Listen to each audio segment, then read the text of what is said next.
आज मला खूप आनंद होतोय की मी मंथन फॉर युवा या कार्यक्रमासाठी VNIT मध्ये आली आहे आणि जसं आपण पाहिला एक सुंदर असा प्रतिसाद सगळ्या मुलांनी इथे पार्टिसिपेट करून दिलेला आहे।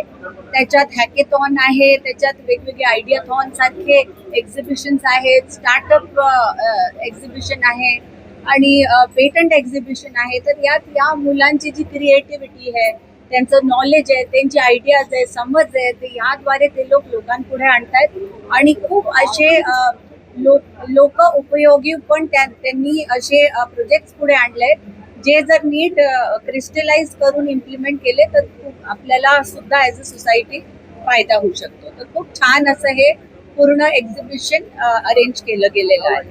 वंदे मातरमवर सध्याला राजकीय टीका पाहायला मिळते। काँग्रेस वंदे मातरम त्यावर भाजपकडून टीका केली जाते।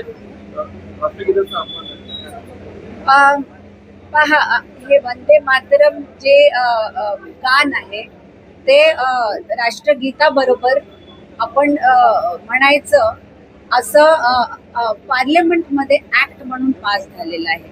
पार्लिमेंट आपल्या कॉन्स्टिट्यूशन मुळे आहे आणि जर आपण आपल्या कॉन्स्टिट्यूशनचा आदर नाही करत तर ज्यांनीही नाही केलेला त्याच्या अगेन्स्ट कारवाई व्हायला पाहिजे। मला गडचिरोलीमध्ये 3 मुलींचा सर्पदंशा म्हणून झाला होता।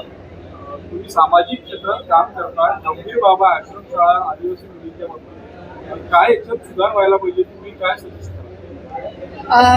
मला असं वाटतं की असे काही जे अनफॉर्च्युनेट इन्सिडेंट्स होतात त्यांचा पाठलाग करून आपण त्याची कारणं माहीत करून आपल्याला त्याचा जे कारण आहे ते स्टडी करून आपल्याला हे पाहायला पाहिजे की असे इन्सिडेंट्स परत नको व्हायला।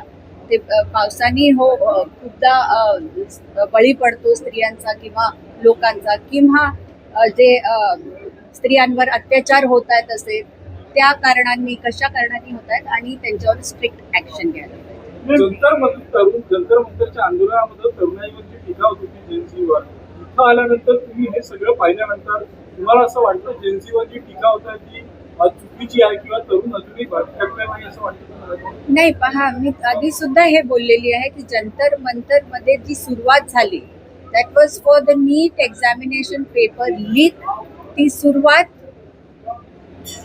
राईट होती, ती करेक्ट डिरेक्शन मध्ये जात होती, पण त्याच्यात मग अँटी सोशल एलिमेंट्स आणि वेगवेगळे अननेसेसरी एलिमेंट्स जॉईन झाले आणि त्यांनी केऑस क्रिएट केला।